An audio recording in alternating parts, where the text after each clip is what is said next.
जय हिंद क्लास। आइए आज की क्लास शुरू करते हैं। तो जैसे कि हम अपनी क्लास चालू करी थी उसमें हमने जैन धर्म के बारे में शुरू किया था। तो जैन धर्म के हमने आपको वो बता दिए थे तीर्थंकर और उनके तीर्थंकरों के बारे में। तो तीर्थंकर 24 तीर्थंकर थे, उसमें से 3 प्रमुख थे। पहले थे ऋषभदेव, 23वें थे पार्श्वनाथ और 24वें थे महावीर स्वामी।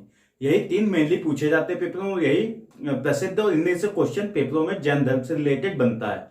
उसके बाद जो हमारे जैन धर्म के बाद जब आगे बढ़ना चालू हुआ जैन धर्म, तो 2 भागों में टूट गया। तो जैसा कि हम जानते हैं कि जैन धर्म 2 भागों में टूटा है, एक श्वेतांबर में, एक दिगंबर में। जैसे जैन धर्म के संप्रदाय पूछे जाते हैं कि जैन धर्म में कितने संप्रदाय हुए हैं, तो जैन धर्म में 2 संप्रदाय हुए हैं, एक दिगंबर और श्वेतांबर। तो ये टूटे क्यों, ये इनका बिखराव क्यों हुआ? जब मगध साम्राज्य जो था, अभी हम आगे पढ़ेंगे मगध साम्राज्य के बारे में। तो मगध साम्राज्य में 300 ईसा पूर्व के लगभग एक वो पड़ता है, अकाल पड़ता है। तो ये अकाल लगभग 12 वर्ष का था। जो अकाल मगध में पड़ा है वो 12 वर्ष का लगभग अकाल था। तो अकाल के पीछे जो एक स्थूल भाव थे, एक वृद्ध भाव थे। तो स्थूल भाव ने निर्णय लिया कि हम जैन धर्म जो हमारा है उसको हम यहीं रह के उसको अपनाएंगे। मतलब कि वो मगध में रह के मगध में रहकर जो सूखा पड़ा था या अकाल पड़ा था वहीं रह के उन्होंने जैन धर्म की सेवा की। लेकिन वृद्ध भाव ने क्या किया कि जो जैन धर्म था, जो जैन धर्म के लोग थे, उनको लेके जो कुछ अनुयायी थे उनको लेके वो दक्षिण भारत चले गए। और दक्षिण भारत में कहा, श्रवणबेल गोला कर्नाटक में, जहां चंद्रगुप्त मौर्य ने भी अपनी अंतिम सांस ली थी। तो क्वेश्चन ये भी बनता है कि चंद्रगुप्त मौर्य ने अपनी अंतिम सांस कहां ली थी? वो श्रवणबेल गोला। और चंद्रगुप्त मौर्य इन्हीं वृद्ध भावों के साथ मगध साम्राज्य छोड़ के वो भी दक्षिण में चले गए थे। तो जैन धर्म का जो हमेशा से रहा है कि वो संघर्ष करेंगे किसी मतलब कि उनका जो संलेखना जो विधि थी, संलेखना विधि या जो उनका त्याग करते थे वो बड़ा कठिन करते थे। तो जब ये खत्म हुआ अकाल, तो वृद्ध भाव दक्षिण भारत से पुनः मगध की ओर आए। जो मगध आज बिहार में लोग कहते हैं उसको कहा जाता है। तो बिहार की तरफ आए, मगध की तरफ आए। तो स्थूल भाव जो थे उन्होंने इनका विरोध किया। उन्होंने इनका विरोध इसलिए किया क्योंकि स्थूल भाव कहना था जो हमारा जैन संप्रदाय बना था, जो हमारा जैन धर्म था, उसमें ये नियम थे, हमें कठोर नियम पालन करने थे, निवस्त्र रहना था, महिलाओं को अपनाना नहीं था। लेकिन जो वृद्ध भाव थे उन्होंने महिलाओं को भी अपने उसमें, जो दिगंबर था उसमें ले लिया, महिलाओं को लिया, वस्त्र पहने, सफेद कलर के वस्त्र पहनने लगे थे। नहीं, श्वेतांबर सफेद कपड़े पहनते, दिगंबर नग्न रहते थे। तो ये वृद्ध भाव लोग नग्न रहते थे। और इन्होंने वृद्ध भाव ने क्या किया था, महिलाओं को भी अपने उसमें शामिल कर लिया था। और इनका यह विरोध था कि जब अब विपत्ति आई तब आप मगध छोड़ के चले गए, और जब विपत्ति चली गई तब आप वापस आ गए। इस पीछे इन दोनों का बहस हुई और इस पीछे ये जैन संप्रदाय 2 भागों में टूट गया। तो जानते हैं एक बारे में पढ़ते हैं श्वेतांबर और दिगंबर के बारे में। तो पहले हमारा श्वेतांबर, तो जैसे कि हमने पढ़ा कि मगध में जब अकाल पड़ा तो वे श्वेतांबर जो थे वो वहीं रहे। लेकिन कोई ना कोई नेतृत्व करता तो होगा किसी, जैसे किसान आंदोलन हो रहा तो उसमें राकेश टिकैत किसानों के नेतृत्व करता थे, उसी प्रकार कोई ना कोई नेतृत्व करता तो होगा इनका। कि कौन नेतृत्व कर रहा था? जो श्वेतांबर ग्रुप के थे। श्वेतांबर जो अपना रहे थे उसको कौन नेतृत्व कर रहा था? तो उसके नेतृत्व स्थूल बाहु थे, स्थूल बाहु। तो स्थूल बाहु के नेतृत्व में जो श्वेतांबर संप्रदाय था वो मगध में था जब अकाल पड़ा। और ये सफेद कपड़े पहनने लगे थे क्योंकि अकाल में गर्मी बहुत होती है। तो गर्मी से बचने के लिए इन्होंने सफेद रंग का कपड़ा लिया, क्योंकि सफेद जो रंग होता है वो धूप को ज्यादा ऑब्जॉर्व नहीं करता, वो वापस रिफ्लेक्ट कर देता है, गर्मी कम लगती है। तो सफेद कपड़े पहनने लगे थे कौन? श्वेतांबर लोग। और मोक्ष के बाद भी ये भोजन करते थे। जैसा मोक्ष का अर्थ इनका यह है कि जब आपको ज्ञान मिल जाए या आप कुछ भी ज्ञान प्राप्त कर ले या मोक्ष प्राप्त कर ले, उसके बाद भी आप खाना खा सकते हैं। मतलब मैं ज्ञान के रूप में, मोक्ष के नहीं, कि ज्ञान के बाद भी आप भोजन कर सकते हैं या पूजा के बाद भी आप भोजन कर सकते हैं। लेकिन जो दिगंबर थे वो ऐसा नहीं मानते थे। तो श्वेतांबर मगध में अकाल पड़ा, 12 वर्ष वहीं रहे। इनका जो प्रमुख थे वो स्थूल भाव के नेतृत्व में ये मगध में रहे, सफेद कपड़े पहनते, मेरे लिए पूछा जाता है। इसके बाद दिगंबर, तो मगध में अकाल के समय भरतबाहु के नेतृत्व में दक्षिण भारत चले गए। तो ये नाम याद रखिएगा कि किसके नेतृत्व में ये दक्षिण भारत क्या है, श्वेता दिगंबर किसके नेतृत्व में दक्षिण भारत गया, तो भरतबाहु के नेतृत्व में दिगंबर संप्रदाय दक्षिण भारत चलेगा। और दक्षिण भारत में कहा, श्रवणबेलगोला कर्नाटक में, श्रवणबेलगोला,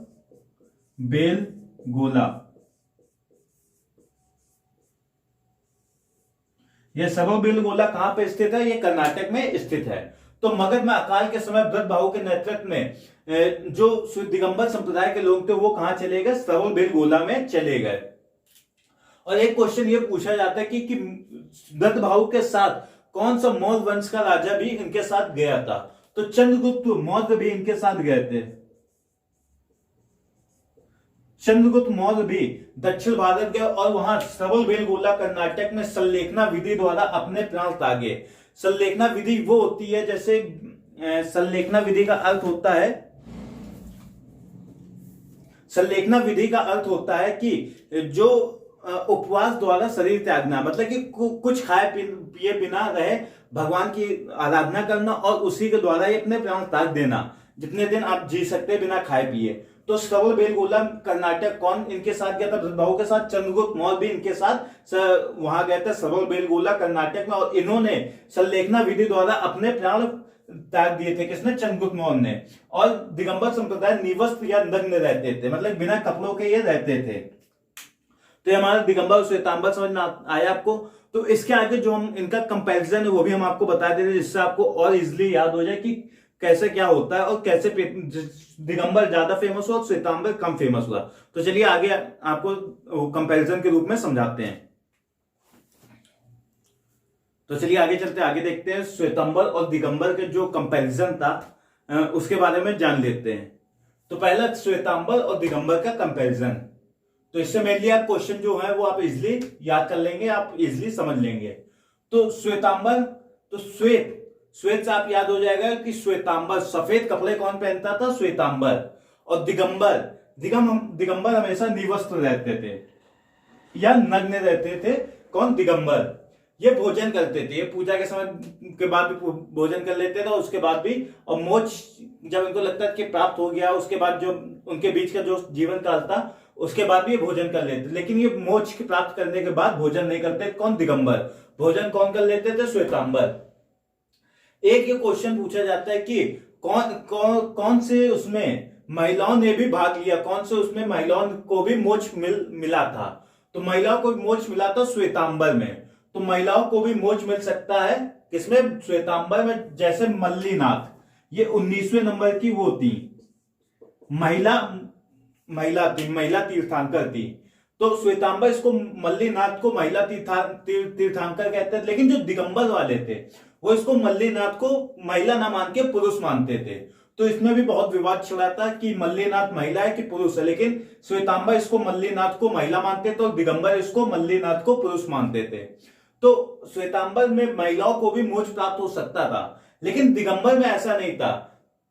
दिगंबर में कहा जाता सिर्फ पुरुष को मोक्ष प्राप्त हो सकता था। तो इसमें ये दिक्कत आती है कि पुरुष को मोक्ष प्राप्त हो जाएगा तो अगले जीवन में उसका जन्म ही नहीं होगा। तो इस प्रकार महिलाओं का इसमें विरोध हुआ, क्योंकि महिलाओं का कि इसके रहते अगर ये सब पुरुष मोक्ष प्राप्त कर लेंगे तो धरती पे खाली महिलाएं बचेंगी।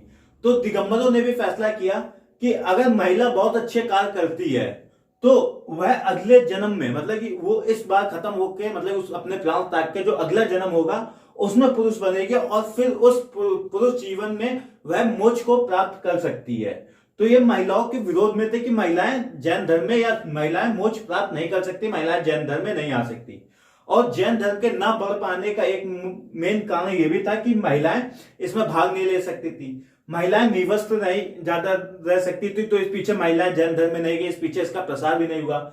इसका जो मेन था कि जैनियों का कि किसी जानवर को नहीं मार सकते, तो एक ये भी कारण था कि जैन धर्म ज्यादा आगे नहीं गया। और सबसे मेनली इसका रीजन पूछा जाता है तो इसकी भाषा, जो इनकी प्राकृत भाषा थी उस समय वो बहुत कम लोगों को आती थी। और जो बौद्ध धर्म जैसे आगे बढ़ा था उसकी जो भाषा थी वो जो पाली भाषा थी वो काफी लोगों को समझ में आती थी, लेकिन जो इनकी जैनियों की भाषा थी, प्राकृत भाषा, वो बहुत कम लोगों को आती थी। इस पीछे इसका जो प्रसार होना चाहिए था वो नहीं हो पाया। तो जैसे आप देखिए, किसी अगर आप कहीं जाए, आप अगर अंग्रेजी में बात करेंगे तो आपकी तरफ लोग घूर के देखेंगे, वही अगर आप हिंदी में बात करेंगे तो नॉर्मल देखेंगे। वैसे इसका था कि अगर जो भी जाता था प्राकृत भाषा में बात करता तो उसको लोग घूर के देखते तो उसको कुछ समझ में नहीं आता था। तो इसी प्रकार इसका जो जैन धर्म था वो आगे ना बढ़ पाने का रीजन एक ये भी था कि इसकी जो भाषा थी वो प्राकृत भाषा थी। दूसरा इसका जो रीजन कह सकते हैं कि आगे नहीं बढ़ा, वो था कि निवस्त्र, महिलाओं को निवस्त्र रहने में दिक्कत होती थी, या जो युवा थे उनको निवस्त्र होने में दिक्कत होती थी, निवस्त्र होने में सबके सामने। तीसरा इसमें यह था कि संलेखना विधि जो बहुत ही कठोर मानी जाती है, जिसके पीछे जो पुरुष थे या जो भी था वो भी संलेखना विधि द्वारा इसको अपना प्राण नहीं ताकना चाहता था, वो भी एक जैन धर्म के आगे न बढ़ पाने का कारण था। और अगला मान सकते हैं इसका एक ब्रह्मचर्य, तो ब्रह्मचर्य भी काफी लोग नहीं फॉलो कर पाते हैं, तो उसका रीजन भी था कि जैन धर्म आगे नहीं बढ़ पाया। एक था कि इसमें महिलाओं को उचित सम्मान ना मिलना, महिलाओं को मोक्ष की प्राप्ति न कर पाना, इस पीछे भी इसका आगे ना बढ़ पाने का कारण था। और जो बेजुबान जानवर होते हैं उनको ना मारने का, कृषि ना करने का, इसका भी एक रीजन था कि जैन धर्म ज्यादा आगे नहीं जा पाया। तो चलिए, ये श्वेतांबर दिगंबर का आपको कंपैरिजन समझ में आया होगा, आपको ये समझ में आया होगा कि जैन धर्म इतना आगे क्यों नहीं जा पाया। इसके बाद जो जैन संगतियां हुई, संगति मतलब जो जैनियों की मीटिंग हुई, वो कब कब हुई, तो इनकी दो ही मीटिंग हुई। तो एक रीजन ये भी था कि जैनियों की जो मीटिंग हुई वो जो अंतराल था वो बहुत दूर था, तो इस पीछे भी इनका जो जैन धर्म था वो भी आगे नहीं पड़ पाया। जैसे एक मीटिंग इनकी पहली जो प्रथम संगति होती है वो 300 ईसा पूर्व होती है, और दूसरी जो संगति होती है वो 300 ईस्वी होती है, 300 नहीं सॉरी 600 ईस्वी होती है। और जो हम ईसा मसीह का जन्म मानते हैं वो 0 BC मानते हैं, 0 ईस्वी। तो इससे 300 पीछे और 600 आगे, तो इनकी जो अगली संगति होती है वो 900 साल बाद होती है। तो किसी चीज को अगर 900 साल बाद करेंगे तो वो चीज वैसे ही खत्म हो जाती है। तो इसका एक रीजन ये भी था कि जैन धर्म आगे ना बढ़ पाने का रीजन था कि ये अपनी जो बैठक थी, अपनी जो जैसे कांग्रेस अधिवेशन करती थी, वो हर साल अधिवेशन करती थी, इसलिए कांग्रेस इतने सालों तक बनी रही और आज भी वो है। लेकिन जो जैन धर्म था वो इतना फला फूला इसलिए नहीं क्योंकि वो जो उनकी मीटिंग थी वो एक मीटिंग अगली मीटिंग उसको करने में उसको 900 साल लग गए। तो जो इसके बीच का जो गलत चीजें हो रही, जो सही चीजें हो रही, तो किसी को कुछ पता नहीं, बस चलते चला जा रहा था। तो इसका एक रीजन ये भी था कि जो जैन धर्म का आगे ना बढ़ पाना, इसकी जो मीटिंग थी वो लगातार ना होना, जो इसकी संगीति थी वो लगातार ना होना, हर 25 वर्ष 50 वर्ष में भी होती तो जैन धर्म बहुत फलता फूलता, जैसे बौद्ध धर्म फैला, बौद्ध धर्म के अपेक्षा जैन धर्म कम फूला। किस पीछे? इसकी एक संगीति भी इसका रीजन था कि जैन धर्म कम फूला, क्योंकि आपको जो जैन संगीति दो हुई उसके बीच का गैप 900 वर्ष था, तो आप समझ लीजिए कितने सालों बाद हुई होगी।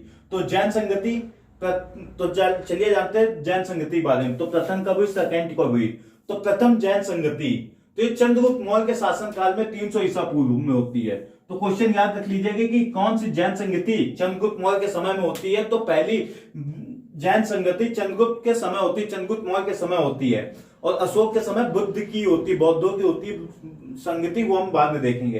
तो चंद्रगुप्त मौर्य के समय जो जैन संगति थी वो 300 ईसा पूर्व में होती है, और इसके जो हुई थी ये पाटलिपुत्र में हुई थी, और पाटलिपुत्र का प्रेजेंट टाइम नाम क्या है? पटना। तो पटना में हुई थी या पाटलिपुत्र में हुई थी। तो जैन संगति कहां हुई थी? पहली प्रथम जैन संगति पाटलिपुत्र में, किसके नेतृत्व में? स्थूल भाऊ के नेतृत्व में, स्थूल भाऊ के नेतृत्व। लेकिन उस समय उस पाटलिपुत्र का शासक कौन था? तो चंद्रगुप्त मौर्य। और ये कब था? 300 ईसा पूर्व के लगभग ये पहली संगति हुई है। तो चंद्रगुप्त मौर्य के समय पहली प्रथम बौद्ध संगति होती है, कब? 300 ईसा पूर्व। कहां होती? पाटलिपुत्र में। किसके नेतृत्व में? स्थूल भाऊ के नेतृत्व में। और यहाँ स्थूल भाऊ के नेतृत्व में एक पुस्तक लिखी जाती 12 अंग। तो स्थूल भाऊ के नेतृत्व में कौन सी पुस्तक लिखी गई? 12 अंग नामक पुस्तक लिखी गई है। तो चलिए, प्रथम जैन संगति थी, इसके बाद द्वितीय जैन संगति के बारे में जानते हैं, और कुछ एक दो पॉइंट जो इंपॉर्टेंट है वो भी हम जानते हैं। तो चलिए आगे देखते हैं।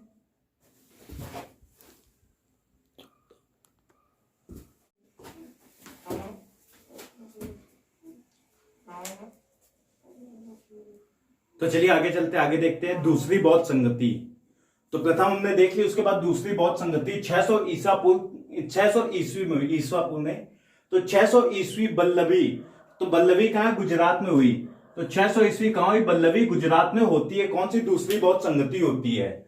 और इसके जो नेतृत्व करा था दूसरी बौद्ध संगति का, उस कौन थे, देवधी गलित के नेतृत्व में ये दूसरी बौद्ध संगति होती है। कौन, देवधी गलित के नेतृत्व में दूसरी बौद्ध संगति होती है। और इसमें 12 उपांग नामक पुस्तक लिखी गई। तो 12 उपांग जो पुस्तक लिखी वो कई सारी जैनियों के द्वारा लिखी गई पुस्तक थी। और पहले में 12 अंग नामक पुस्तक लिखी गई थी स्थूल भाव के नेतृत्व में। तो दूसरी बौद्ध संगति 600 ईस्वी का बल्लभी गुजरात में देवदी गली के नेतृत्व में होती है। और 12 उपंग नामक पुस्तक लिखी जाती है कई जैनियों के द्वारा।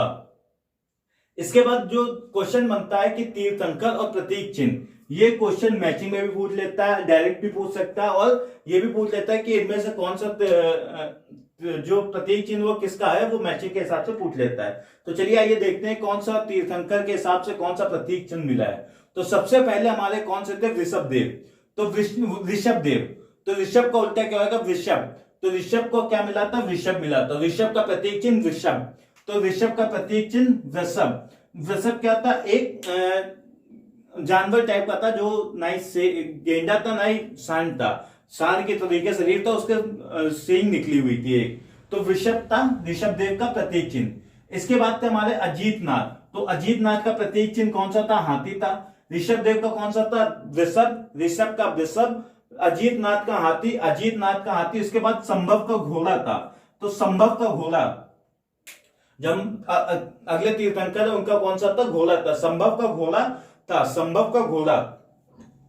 शांतिनाथ का हिरण था। शांतिनाथ का क्या था, हिरण था। तो शांतिनाथ का कौन सा था, हिरण। इसके बाद पार्श्वनाथ जो हमारे 23वें थे, उनका क्या था, सांप या सर्प। तो पार्श्वनाथ का कौन सा था प्रतीक चिन्ह, सांप या सर्प इनका प्रतीक चिन्ह था। नेमिनाथ का क्या था, शंख। जो नेमिनाथ थे उनका क्या था प्रतीक चिन्ह, शंख था। नेमिनाथ का प्रतीक चिन्ह शंख। इसके बाद महावीर स्वामी का, तो सबसे प्रमुख कौन होता है, शेर होता है। तो महावीर स्वामी जैन धर्म के क्या थे, शेर थे। तो महावीर स्वामी का प्रतीक चिन्ह सिंह या शेर था। तो महावीर स्वामी का जो प्रतीक चिन्ह था वो क्या था, सिंह या शेर था। तो महावीर स्वामी जैन धर्म के क्या थे, सिंह थे। तो महावीर स्वामी जैन धर्म के क्या थे, सिंह थे या शेर थे। तो प्रतीक चिन्ह उनका कौन सा हो गया, शेर था। तो महावीर स्वामी का प्रतीक चिन्ह शेर था। इसके बाद नमीनाथ का क्या था, नीला कमल। नमी से नीला, ना से ना याद कर लीजिएगा, ना से नमीनाथ और ना से नीला कमल इनका प्रतीक चिन्ह था। ना से नीला और ना से नमी, ना से नीला, ना से नमी, ना से नीला, इस प्रकार आप याद कर लीजिएंगे, ना करके, ना से नमी और ना से नीला। तो नमीनाथ का प्रतीक चिन्ह कौन सा था, नीला कमल। इसके बाद मल्लीनाथ का, तो मल्ली में ला आ रहा है और इसमें जल आ रहा है। तो मल्लीनाथ का क्या था, जल का कलश। तो मल्लीनाथ का क्या था, जल कलश। ला से जल, ला से जल, और मल्ली को जरा सी हटा दें तो मां हटा दे और इसका जा बन जाएगा। तो मल्ली की जगह जल। तो मल्लीनाथ का क्या, जल कलश। मल्लीनाथ का जल कलश इसका प्रतीक चिन्ह है। मल्लीनाथ का क्या है, जल कलश इसका प्रतीक चिन्ह है। तो आइए एक बार फिर रिवीजन कर लेते हैं तीर्थंकर उनके प्रतीक चिन्ह का। ऋषभ देव, ऋषभ का उल्टा वृषभ, ऋषभ का उल्टा वृषभ। तो ऋषभ देव का प्रतीक चिन्ह कौन सा था, वृषभ था। अजीतनाथ का हाथी, अजीतनाथ का हाथी। तो अजीतनाथ का क्या था, हाथी। नाथ का भाई हाथी, तो था से याद कर लीजिएगा, लास्ट में था, और हाथी का लास्ट का था, अजीतनाथ का हाथी। संभव घोड़ा, तो आप इसको इस प्रकार याद कर सकते हैं कि युद्ध में अगर घोड़ा संभव है तो हम युद्ध जीत सकते हैं। तो युद्ध में घोड़ा है तो हम युद्ध संभव जीत सकते हैं। युद्ध में घोड़ा है तो युद्ध संभव जीत सकते हैं। तो संभव का क्या, घोड़ा। संभव का क्या, घोड़ा। और शांतिनाथ का हिरण, शांतिनाथ का हिरण था। शांतिनाथ का हिरण था, शांतिनाथ का हिरण था। पार्श्वनाथ का सांप या सर्प था। पार्श्वनाथ का सांप या सर्प था। नेमिनाथ का शंख था। नेमिनाथ का शंख था। महावीर स्वामी जैन धर्म के सिंह थे। तो महावीर स्वामी क्या था, सिंह।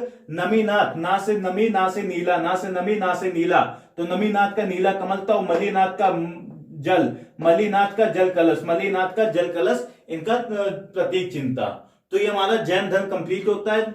इसके आगे हम अगली जो हमारी क्लास होगी वो बौद्ध धर्म पे आधारित होगी, तो बौद्ध धर्म के बारे में आप जानेंगे। तो आज की क्लास यही समाप्त करते हैं। बाकी जो आपको डाउट या जो समझ में ना आए वो कमेंट बॉक्स में लिख दो, आपको बता दिया जाए। बाकी वीडियो को लाइक शेयर एंड सब्सक्राइब जरूर कर दें। तो बाकी कल मिलते हैं। आज की क्लास यही समाप्त करते हैं। आज के लिए जय हिंद।